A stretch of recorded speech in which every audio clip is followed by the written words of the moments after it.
आज चांदीचा रथ याचं पूजन झालेलं आहे आणि विशेष म्हणजे सगळ्या भाविकांची इच्छा होती की चांदीचा रथ व्हावा.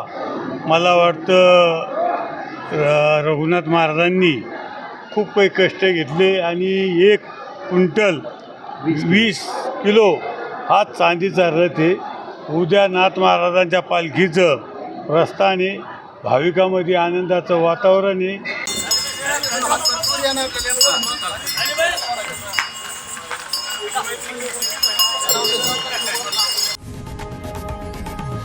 लोकशाही मराठी ऐका, पहा, जागरूक रहा.